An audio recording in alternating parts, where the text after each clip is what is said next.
ओम शांति 13/11/2024 महावाक्य बाबा कहते मिठे बच्चे समस्तंकु प्रथमे अलप्र पाठ अर्थात बाबा विषय रे पक्का कराओ। तुम्हें समस्ते आत्मा भाई भाई अट। बाबांकर प्रश्न अछि केउ गोटे कथार श्रीमत मनुष्य मत ठारू बिल्कुल विपरीत अटे। उत्तर मनुष्य मत कहूछि आमे मोक्ष को प्राप्त करिबु। श्रीमत कहूछि एही ड्रामा अनादि अविनाशी अटे। मोक्ष काहाकु भी मिली पारिब नाही।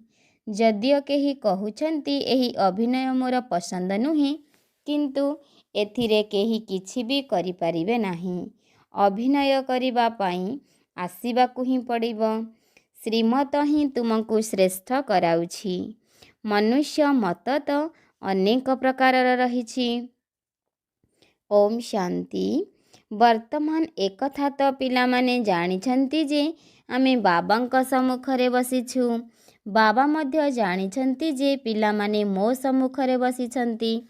एक कथा मध्य तुमे पिला माने जानिछ बाबा आमको शिक्षा देउछंती जहा पुणी अन्य आत्मा मानंकु देबाकु हेबो। प्रथमे तो बाबांक परिचय ही देबाकु हेबो काहेकि ना समस्ते बाबांकु एवं बाबांक शिक्षा को भूली जाइछंती।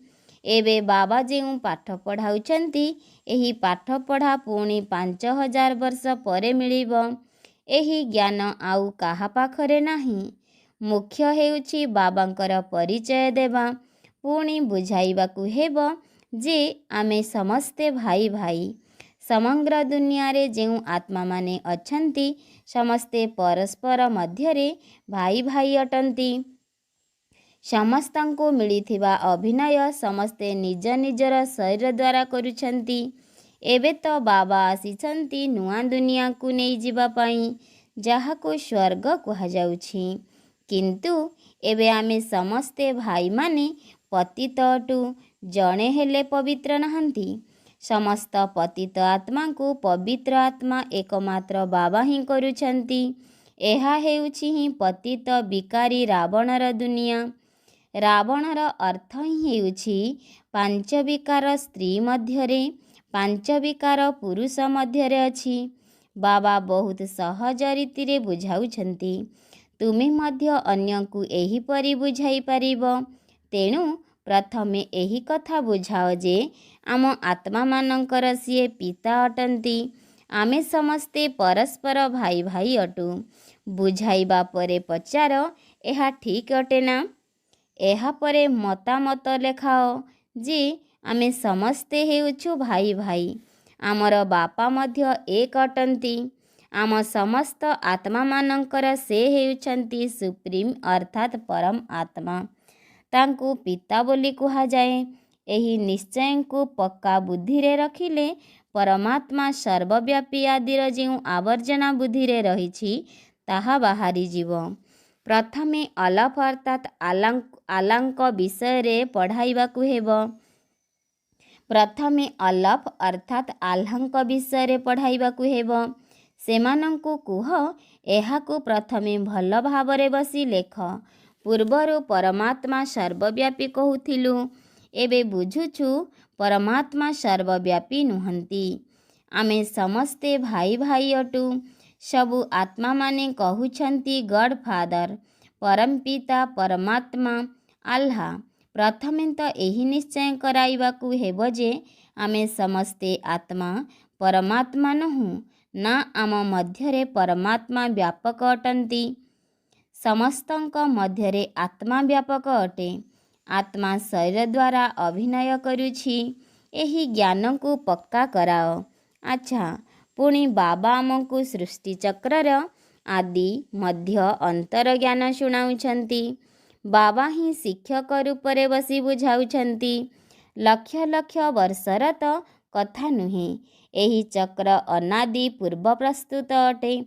चारि जुग किपरि समान भावरे विभक्त होइछि एहाकु जानिबाकु पड़िबो।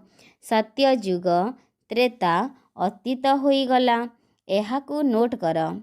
सत्य जुग को स्वर्ग एवं त्रेता को सेमी स्वर्ग कहा जाए। ସେଠାରେ ଦେବୀ ଦେବତାମାନଙ୍କର ରାଜ୍ୟ ଚାଲିଥାଏ। ସତ୍ୟ ଯୁଗରେ ଥାଏ 16 କଳା, ତ୍ରେତାରେ 14 କଳା।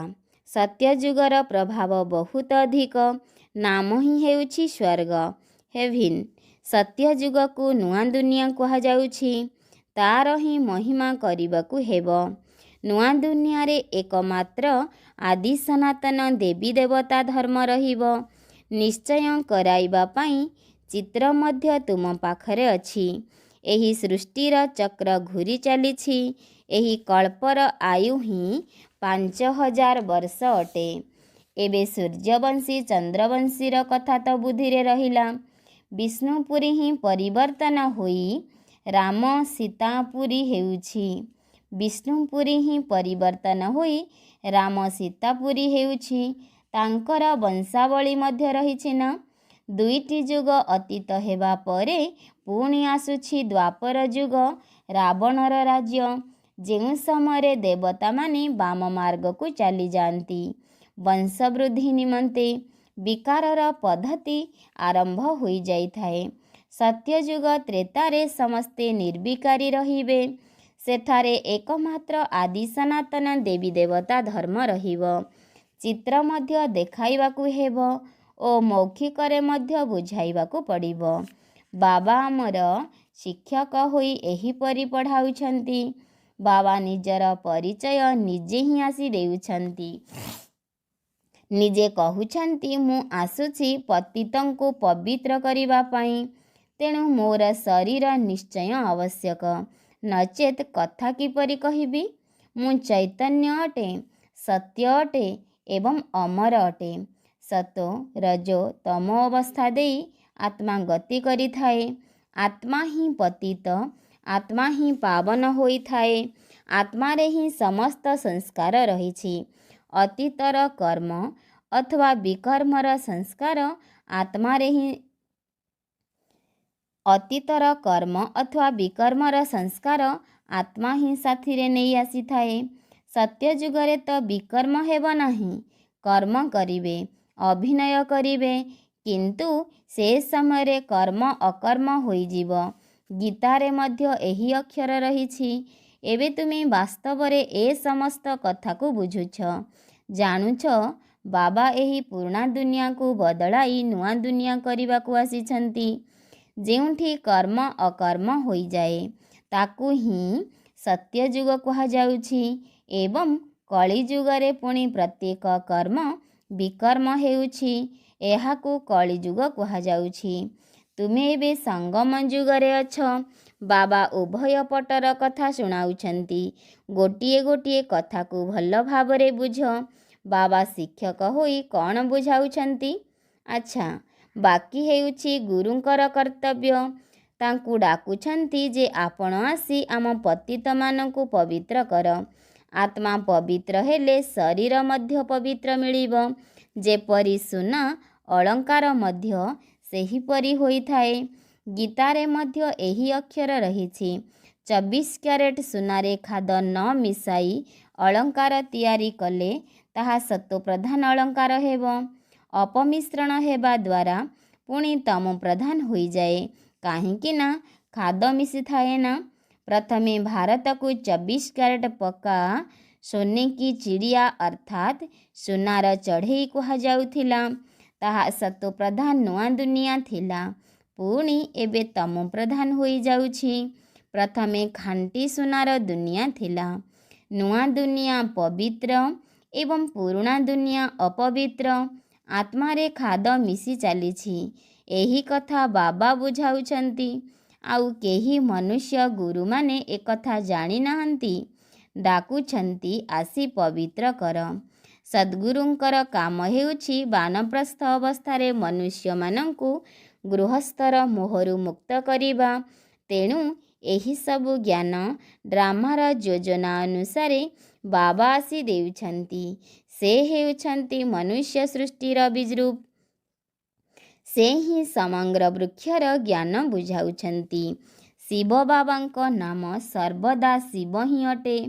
ବାକି ଯେଉଁ ଆତ୍ମାମାନେ ସବୁ ଅଭିନୟ କରିବାକୁ ଆସୁଛନ୍ତି ସେମାନେ ଭିନ୍ନ ଭିନ୍ନ ନାମ ଧାରଣ କରୁଛନ୍ତି। ବାବାଙ୍କୁ ଡାକୁଛନ୍ତି, କିନ୍ତୁ ତାଙ୍କୁ ଜାଣିନାହାନ୍ତି ସେ କିପରି ତୁମକୁ ପବିତ୍ର ଦୁନିଆକୁ ନେଇଯିବା ପାଇଁ ଭାଗ୍ୟଶାଳୀ ରଥରେ ଆସୁଛନ୍ତି।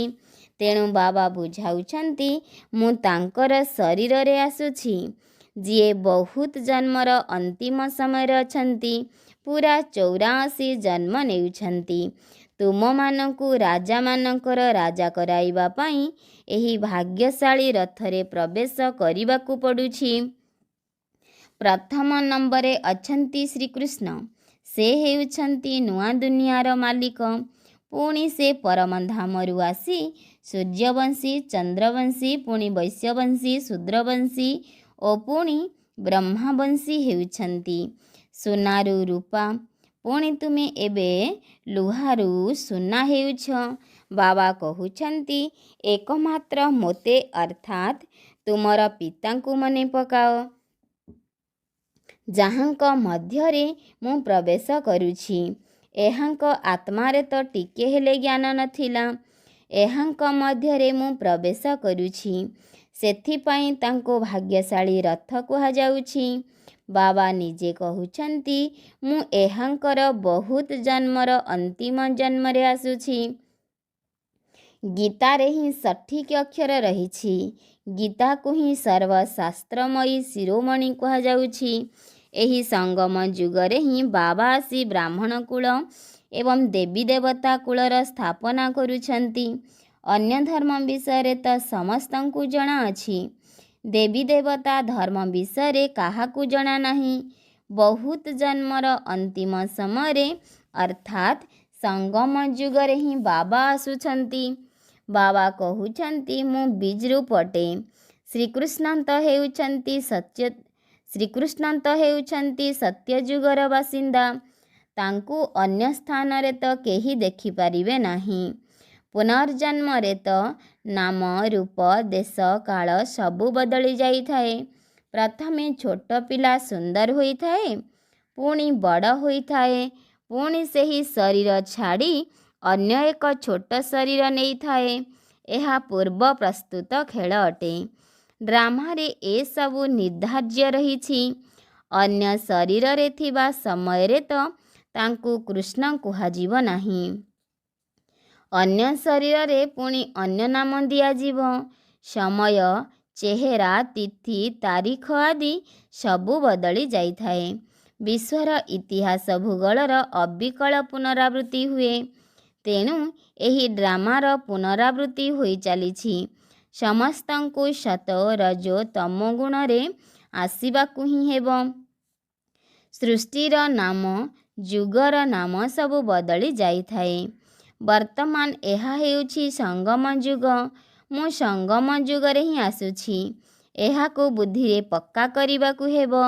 ବାବା ଆମର ବାପା, ଶିକ୍ଷକ, ଗୁରୁ ଅଟନ୍ତି, ଯିଏ ପୁଣି ସତୋପ୍ରଧାନ ହେବାର ବହୁତ ଭଲ ଉପାୟ ବତାଉଛନ୍ତି। ଗୀତାରେ ମଧ୍ୟ ଏକଥା ରହିଛି, ଦେହ ସହିତ ଦେହର ସବୁ ଧର୍ମଙ୍କୁ ଛାଡ଼ି ନିଜକୁ ଆତ୍ମା ଭାବ। ନିଜର ଘରକୁ ନିଶ୍ଚୟ ଫେରିବାକୁ ହେବ। ଭକ୍ତି ମାର୍ଗରେ କେତେ ମେହନତ କରୁଛନ୍ତି ଭଗବାନଙ୍କ ପାଖକୁ ଯିବା ପାଇଁ। ତାହା ହେଉଛି ମୁକ୍ତିଧାମ। କର୍ମରୁ ମୁକ୍ତ ହୋଇ ଆମେ ନିରାକାରୀ ଦୁନିଆରେ ନିରାକାରୀ ଆତ୍ମା ରୂପେ ବସୁଛୁ। ଅଭିନେତା ଘରକୁ ଗଲେ ତ ଅଭିନୟ କରିବାରୁ ମୁକ୍ତ ହେଲେ। ସମସ୍ତେ ଚାହୁଁଛନ୍ତି ଆମେ ମୁକ୍ତି ପାଇଯାଆନ୍ତୁ କି? କିନ୍ତୁ ମୁକ୍ତି ତ କାହାକୁ ବି ମିଳିପାରିବ ନାହିଁ।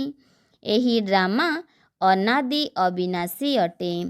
କେହି ଯଦି କୁହନ୍ତି ଏହି ଅଭିନୟ କରିବା ମୋର ପସନ୍ଦ ହେଉନାହିଁ, ପରନ୍ତୁ ଏଥିପାଇଁ କେହି କିଛି କରିପାରିବେ ନାହିଁ। ଏହା ଅନାଦି ପୂର୍ବ ପ୍ରସ୍ତୁତ ଡ୍ରାମା ଅଟେ। ଜଣେ ମଧ୍ୟ ଏଥିରୁ ମୁକ୍ତି ପାଇପାରିବେ ନାହିଁ। ସେସବୁ ହେଉଛି ଅନେକ ପ୍ରକାରର ମନୁଷ୍ୟ ମତ। ଏହା ହେଉଛି ଶ୍ରୀମତ। ଶ୍ରେଷ୍ଠ କରାଇବା ପାଇଁ ମନୁଷ୍ୟକୁ ଶ୍ରେଷ୍ଠ କୁହାଯିବ ନାହିଁ। ଦେବତାମାନଙ୍କୁ ଶ୍ରେଷ୍ଠ କୁହାଯାଇଥାଏ। ତାଙ୍କ ପାଖରେ ସମସ୍ତେ ନତମସ୍ତକ ହେଉଛନ୍ତି, ତେଣୁ ସେମାନେ ଶ୍ରେଷ୍ଠ ହେଲେ ନା। କିନ୍ତୁ ଏକଥା ବି କାହାକୁ ଜଣା ନାହିଁ। ଏବେ ତୁମେ ବୁଝୁଛ ଯେ 84 ଜନ୍ମ ତ ନେବାକୁ ହିଁ ହେବ। ଶ୍ରୀକୃଷ୍ଣ ଦେବତା ଅଟନ୍ତି। ସେ ବୈକୁଣ୍ଠର ରାଜକୁମାର। ସେ ଏଠାକୁ କିପରି ଆସିବେ? ନା, ସେ ଗୀତା ଶୁଣାଇଥିଲେ। କେବଳ ଦେବତା ଥିଲେ, ସେଥିପାଇଁ ଲୋକେ ତାଙ୍କୁ ପୂଜା କରୁଛନ୍ତି। ଦେବତାମାନେ ହେଲେ ପବିତ୍ର, ନିଜେ ପତିତ ଅଟନ୍ତି। ଏକଥା ମଧ୍ୟ କହୁଛନ୍ତି, ମୁଁ ନିର୍ଗୁଣୀ ଅଟେ, ମୋ ପାଖରେ କୌଣସି ଗୁଣ ନାହିଁ। ଆପଣ ଆମକୁ ଏହିପରି ଅର୍ଥାତ୍ ନିଜ ଭଳି କରନ୍ତୁ। ଶିବଙ୍କ ଆଗକୁ ଯାଇ କହୁଛନ୍ତି, ଆମକୁ ମୁକ୍ତି ଦିଅ। ସେ କେବେ ଜୀବନ ମୁକ୍ତି ବା ଜୀବନ ବନ୍ଧନରେ ଆସୁନାହାନ୍ତି। ସେଥିପାଇଁ ତାଙ୍କୁ ଡାକୁଛନ୍ତି, ମୁକ୍ତି ଦିଅ। ଜୀବନ ମୁକ୍ତି ମଧ୍ୟ ସେ ହିଁ ଦେଉଛନ୍ତି। ଏବେ ତୁମେ ବୁଝୁଛ, ବାବା ଏବଂ ମମାଙ୍କର ଆମେ ସନ୍ତାନ ଅଟୁ। ତାଙ୍କଠାରୁ ଆମକୁ ଅସରନ୍ତି ଧନ ମିଳୁଛି। ମନୁଷ୍ୟମାନେ ତ ଅଜ୍ଞାନତା କାରଣରୁ ମାଗି ଚାଲିଥାନ୍ତି। ଅଜ୍ଞାନୀ ତ ନିଶ୍ଚୟ ଦୁଃଖୀ ହିଁ ହେବେ ନା। ଅସରନ୍ତି ଦୁଃଖ ଭୋଗ କରିବାକୁ ପଡ଼ିଥାଏ। ତେବେ ଏସବୁ କଥା ପିଲାମାନଙ୍କୁ ବୁଦ୍ଧିରେ ରଖିବାକୁ ହେବ। ଏକ ଅବିନାଶୀ ବାବାଙ୍କୁ ନ ଜାଣିବା କାରଣରୁ ପରସ୍ପର ମଧ୍ୟରେ କେତେ ଲଢ଼େଇ କରୁଛନ୍ତି। ସମସ୍ତେ ଅନାଥ ହୋଇଯାଇଛନ୍ତି। ସେମାନେ ହେଲେ ହଦ୍ର ଅନାଥ, ଅର୍ଥାତ୍ ଯେଉଁମାନଙ୍କର ବାପା ନାହାନ୍ତି। ଇଏ ହେଲେ ବେହଦର ଅନାଥ, ଅର୍ଥାତ୍ ଯିଏ ପରମାତ୍ମା ପିତାଙ୍କୁ ଜାଣିନାହାନ୍ତି। ବାବା ନୂଆ ଦୁନିଆର ସ୍ଥାପନା କରୁଛନ୍ତି। ବର୍ତ୍ତମାନ ହେଉଛି ପତିତ ଆତ୍ମାମାନଙ୍କର ପତିତ ଦୁନିଆ। ପବିତ୍ର ଦୁନିଆ ସତ୍ୟ ଯୁଗକୁ କୁହାଯାଇଥାଏ। କଳି ଯୁଗକୁ ପୁରୁଣା ଦୁନିଆ କୁହାଯାଉଛି। ତେଣୁ ବୁଦ୍ଧିରେ ଏସବୁ କଥା ରହିଛି ନା। ପୁରୁଣା ଦୁନିଆର ବିନାଶ ହୋଇଯିବ, ପୁଣି ନୂଆ ଦୁନିଆକୁ ଆମର ବଦଳି ହୋଇଯିବ। ଏବେ ଆମେ ଅଳ୍ପ ସମୟ ପାଇଁ ସଙ୍ଗମ ଯୁଗରେ ରହିଛୁ। ପୁରୁଣା ଦୁନିଆରୁ ନୂଆ ଦୁନିଆ ହେଉଛି। ତୁମକୁ ନୂଆ ଦୁନିଆ ବିଷୟରେ ମଧ୍ୟ ଜଣାଅଛି। ତୁମର ବୁଦ୍ଧି ଏବେ ନୂଆ ଦୁନିଆରେ ରହିବା ଦରକାର। ଉଠିବା ବସିବା ସମୟରେ ବୁଦ୍ଧିରେ ରହୁ ଯେ ଆମେ ପାଠ ପଢ଼ୁଛୁ, ବାବା ଆମକୁ ପଢ଼ାଉଛନ୍ତି। ଛାତ୍ରମାନଙ୍କର ଏହି କଥା ମନେ ରହିବା ଉଚିତ। ପୁଣି ବି ଏହି ୟାଦ୍ ପୁରୁଷାର୍ଥର କ୍ରମାନୁସାରେ ରହିଛି। ବାବା ମଧ୍ୟ ପୁରୁଷାର୍ଥର କ୍ରମାନୁସାରେ ୟାଦ୍ ପ୍ୟାର ଦେଉଛନ୍ତି। ଭଲ ପାଠ ପଢ଼ୁଥିବା ବିଦ୍ୟାର୍ଥୀଙ୍କୁ ଟିଚର ନିଶ୍ଚିନ୍ତ ଅଧିକ ସ୍ନେହ କରିବେ। କେତେ ପ୍ରଭେଦ ହୋଇଯାଇଥାଏ। ଏବେ ବାବା ତ ବୁଝାଇ ଚାଲିଛନ୍ତି, ପିଲାମାନଙ୍କୁ ଧାରଣା କରିବାକୁ ହେବ।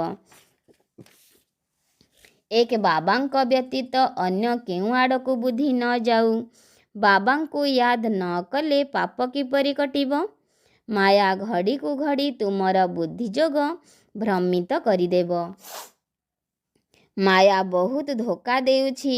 ବ୍ରହ୍ମା ବାବା ଉଦାହରଣ ଦେଉଛନ୍ତି, ଭକ୍ତି ମାର୍ଗରେ ମୁଁ ଲକ୍ଷ୍ମୀଙ୍କର ବହୁତ ପୂଜା କରୁଥିଲି। ଚିତ୍ରରେ ଦେଖିଲି ଦେବୀ ଲକ୍ଷ୍ମୀ ନାରାୟଣଙ୍କର ପାଦ ମଚାଳୁଛନ୍ତି। ତେଣୁ ଚିତ୍ରରେ ତାଙ୍କୁ ସେ କାର୍ଯ୍ୟରୁ ମୁକ୍ତ କରିଦେଲି। ଲକ୍ଷ୍ମୀ ନାରାୟଣଙ୍କ ସ୍ମୃତିରେ ବସି ଯଦି ବୁଦ୍ଧି ଏଣେ ତେଣେ ଚାଲି ଯାଉଥିଲା, ତେବେ ନିଜକୁ ଚାପୁଡ଼ା ମାରୁଥିଲି। ବୁଦ୍ଧି ଅନ୍ୟ ଆଡ଼କୁ କାହିଁକି ଯାଉଛି? ଶେଷରେ ବିନାଶ ଏବଂ ସ୍ଥାପନାର ସାକ୍ଷାତକାର ମଧ୍ୟ କଲି। ସାକ୍ଷାତକାର ଆଶା ପୂର୍ଣ୍ଣ ହେଲା। ବୁଝିଲି ଯେ ଏବେ ଏହି ନୂଆ ଦୁନିଆ ଆସୁଛି। ମୁଁ ଏପରି ବିଷ୍ଣୁ ହେବି। ବାକି ଏହି ପୁରୁଣା ଦୁନିଆ ତ ବିନାଶ ହୋଇଯିବ। ପକ୍କା ନିଶ୍ଚୟ ହୋଇଗଲା। ନିଜର ରାଜଧାନୀର ମଧ୍ୟ ସାକ୍ଷାତକାର ହେଲା। ତେବେ ଯେତେବେଳେ କି ସ୍ୱର୍ଗର ରାଜତ୍ୱ ମିଳୁଛି, ଏହି ରାବଣ ରାଜ୍ୟର ରାଜତ୍ୱକୁ କ'ଣ କରିବି? ଏହି ବିଚାର ଆସିବା ହିଁ ହେଉଛି ଈଶ୍ୱରୀୟ ବୁଦ୍ଧି। ଈଶ୍ୱର ନିଜେ ପ୍ରବେଶ କରି ଏହିପରି ବୁଦ୍ଧିକୁ ଚଳାଇଲେ। ଈଶ୍ୱର ନିଜେ ପ୍ରବେଶ କରି ଏହିପରି ବୁଦ୍ଧିକୁ ଚଳାଇଲେ। ଜ୍ଞାନର କଳସ ତ ମାତାମାନଙ୍କୁ ମିଳୁଛି। ତେଣୁ ମାତାମାନଙ୍କୁ ସବୁ କିଛି ଦେଇଦେଲେ। ତୁମେ କାରବାର ସମ୍ଭାଳ, ସମସ୍ତଙ୍କୁ ଶିଖାଅ। ଶିଖାଇ ଶିଖାଇ ଏ ପର୍ଯ୍ୟନ୍ତ ଆସିଗଲେ। ଜଣେ ଅନ୍ୟ ଜଣଙ୍କୁ ଶୁଣାଇ ଶୁଣାଇ ଦେଖ ଏବେ କେତେ ବୃଦ୍ଧି ହୋଇଗଲେଣି। ଆତ୍ମା ପବିତ୍ର ହୋଇ ଚାଲିଛି, ପୁଣି ପବିତ୍ର ଆତ୍ମାକୁ ପବିତ୍ର ଶରୀର ବି ଦରକାର। ବୁଝୁଛନ୍ତି, ହେଲେ ପୁଣି ମଧ୍ୟ ମାୟା ଭୁଲାଇ ଦେଉଛି। ତୁମେ କହୁଛ 7 ଦିନର ପାଠ୍ୟକ୍ରମ କର, ତେବେ କହୁଛନ୍ତି କାଲି ଆସିବୁ। ଦ୍ୱିତୀୟ ଦିନ ମାୟା ସେ କଥା ଭୁଲାଇ ଦେଉଛି, ଆସୁ ହିଁ ନାହାନ୍ତି। ଭଗବାନ ପଢ଼ାଉଛନ୍ତି, କିନ୍ତୁ ଭଗବାନଙ୍କ ପାଖକୁ ମଧ୍ୟ ଆସି ପଢ଼ୁନାହାନ୍ତି।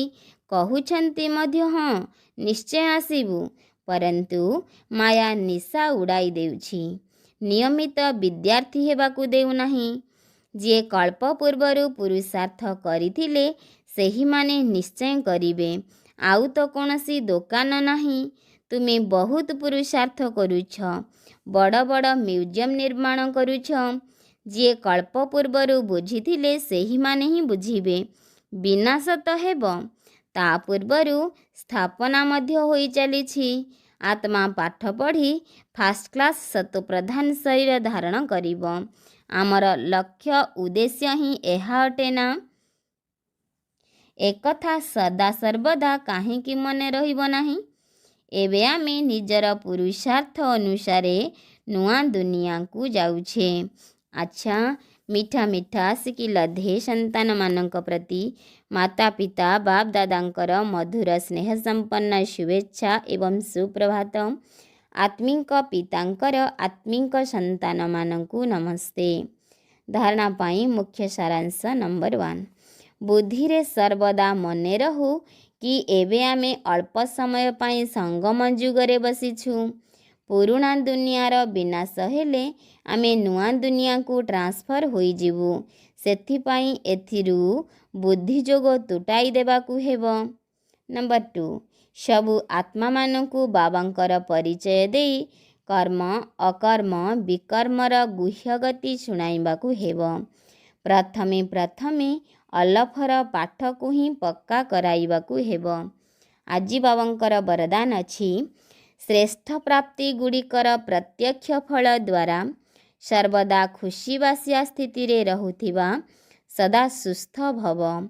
ଶ୍ରେଷ୍ଠ ପ୍ରାପ୍ତି ଗୁଡ଼ିକର ପ୍ରତ୍ୟକ୍ଷ ଫଳ ଦ୍ୱାରା ସର୍ବଦା ଖୁସିବାସିଆ ସ୍ଥିତିରେ ରହୁଥିବା ସଦା ସୁସ୍ଥ ଭବ। ସଙ୍ଗମ ଯୁଗରେ ଯଦି ଏବେ ଏବେ କରିଲ ଏବଂ ଏବେ ଏବେ ଶ୍ରେଷ୍ଠ ପ୍ରାପ୍ତିର ଅନୁଭୂତି ହେଲା, ତେବେ ଏହା ହିଁ ହେଉଛି ପ୍ରତ୍ୟକ୍ଷ ଫଳ। ତେବେ ସବୁଠାରୁ ଶ୍ରେଷ୍ଠ ଫଳ ହେଲା ନିଜକୁ ବାବାଙ୍କର ପାଖାପାଖି ଅନୁଭବ କରିବା। ଆଜିକାଲି ସାକାର ଦୁନିଆରେ କହୁଛନ୍ତି ଯଦି ଫଳ ଖାଇବ ତେବେ ସୁସ୍ଥ ରହିବ, ଅର୍ଥାତ୍ ଫଳକୁ ସୁସ୍ଥ ରହିବାର ଆଧାର ବୋଲି କହୁଛନ୍ତି। ଏବଂ ତୁମେମାନେ ପ୍ରତି ମୁହୂର୍ତ୍ତରେ ପ୍ରତ୍ୟକ୍ଷ ଫଳ ଖାଇ ଚାଲିଛ, ସେଥିପାଇଁ ସଦା ସୁସ୍ଥ ଅଟ। ଯଦି ତୁମକୁ କେହି ପଚାରେ ଯେ ତୁମର ହାଲଚାଲ କ'ଣ, ତେବେ କୁହ ଚାଲି ଫରିସ୍ତାମାନଙ୍କ ଭଳି ଏବଂ ହାଲ ଅର୍ଥାତ୍ ସ୍ଥିତି ଖୁସିବାସିଆ ଅଟେ। ଆଜି ବାବାଙ୍କର ସ୍ଲୋଗାନ ଅଛି, ଯଦି ସମସ୍ତଙ୍କର ଆଶୀର୍ବାଦ ରୂପୀ ସମ୍ପତ୍ତିରେ ଭରପୁର ରହିବ, ତେବେ ପୁରୁଷାର୍ଥରେ ମେହନତ କରିବାକୁ ପଡ଼ିବ ନାହିଁ। ଯଦି ସମସ୍ତଙ୍କର ଆଶୀର୍ବାଦ ରୂପୀ ସମ୍ପତ୍ତିରେ ଭରପୁର ରହିବ, ତେବେ ପୁରୁଷାର୍ଥରେ ମେହନତ କରିବାକୁ ପଡ଼ିବ ନାହିଁ। ଆଚ୍ଛା, ଓମ୍ ଶାନ୍ତି।